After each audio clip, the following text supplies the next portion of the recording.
Welcome back, dear companions on the path. Today we are venturing into a topic that hits close to home for all of us, the struggle to control emotions and desires. Whether it's anger that bursts out at the worst moments or cravings that hijack our willpower, we've all found ourselves trapped in patterns we thought we had outgrown.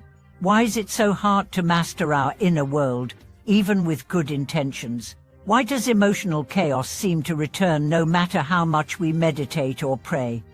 The truth is, it's not a matter of weakness or failure. It's a matter of forgetting. Forgetting the stillness beneath the storm. Forgetting the sacred wisdom that has been whispered for millennia by those who saw beyond the veil. Among these sages, none shine more luminous than Avalokiteshvara, known also as Guanyin, the Bodhisattva of infinite compassion. And within her teachings lies a simple yet profound mantra, a spiritual key to restoring clarity amidst confusion. Let's begin with the reality of the human mind. Emotions are not enemies, desires are not sins. They are energies primal, often rooted in survival. But left unchecked, these forces can become tyrants. They can consume clarity, sabotage relationships, and blind us to the truth of who we are. The modern world does little to help. We are surrounded by stimuli designed to provoke emotion and stimulate desire: constant advertising, digital addiction, curated perfection, and a culture that glorifies instant gratification. In this environment, it's no wonder we struggle, but ancient wisdom offers another way.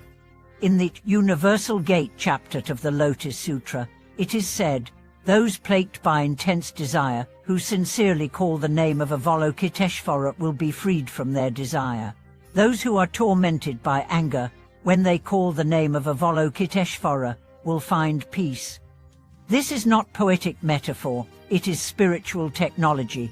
The act of calling upon Avalokiteshvara, or simply reciting her name, is a method of invoking a higher frequency within the chaos of our lower mind.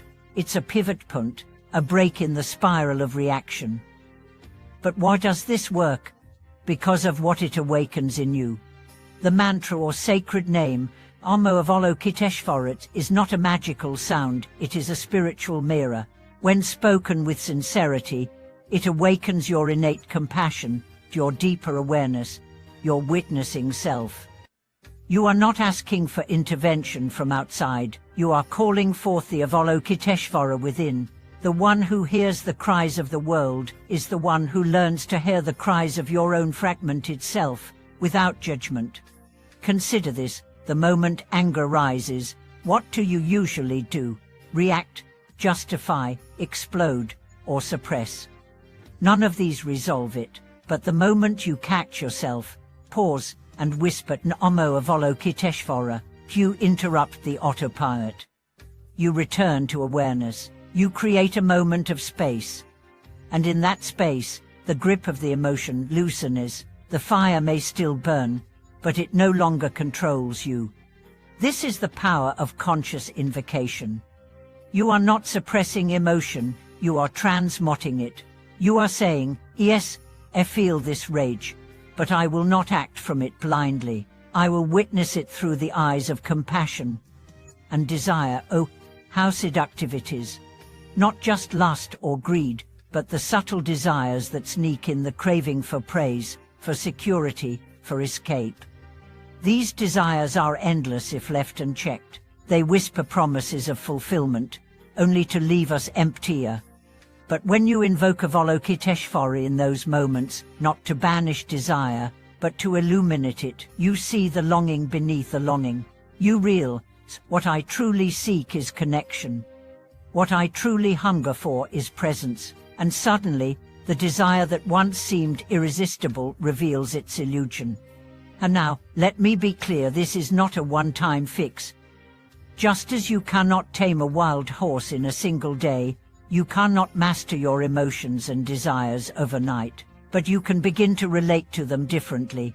You can shift from being their servant to being their teacher. You can train them not with violence, but with kindness. This is where the daily practice of remembrance becomes essential. Choose a time, early morning or right before sleep. Sit quietly, breathe deeply, and chant the name Namo Avalokiteshvara, and not mechanically, but with presence. Let the sound soften you, let the silence deepen, and slowly you will notice the gaps between reaction and awareness will widen. Your cravings will feel less urgent. Your irritations will feel less personal. You will begin to inhabit the space behind your emotions, rather than being swept away by them. One practitioner once shared that he began using the mantra whenever anger started rising. At first, it felt awkward. He didn't believe in it, but he persisted. And one day, during a heated argument, he instinctively paused, closed his eyes, and silently repeated the name. He said it was like pouring cool water on a fire.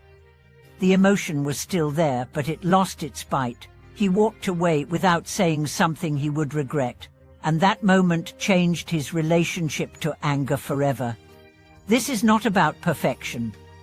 You will still falter, you will still forget, but with each remembrance, you reclaim your power, not power over others, but power over yourself. And this is the foundation of true freedom. Another key practice is to integrate the mantra into daily life. Don't wait for the storm chant in the calm. Let it be the music of your morning. Let it ride with your breath as you wash dishes, walk to work, or fall asleep. The more you saturate your life with this sacred sound, the more you recalibrate your nervous system. It becomes less about suppression and more about prevention. You stay ahead of the emotional wave.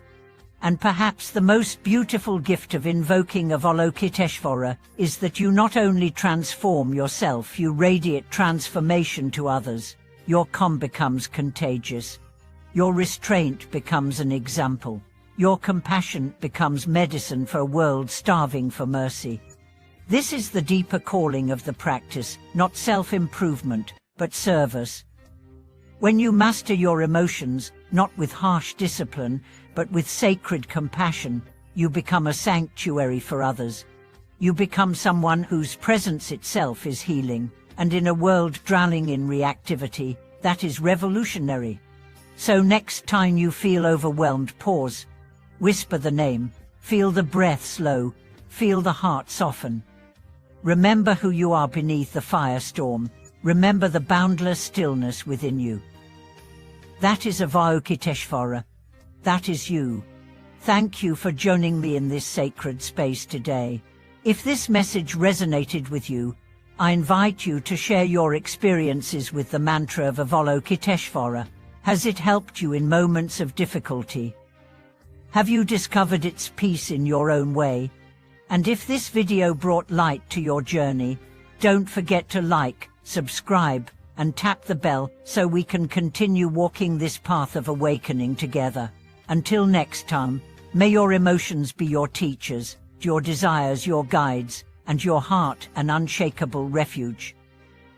Thank you for watching this video.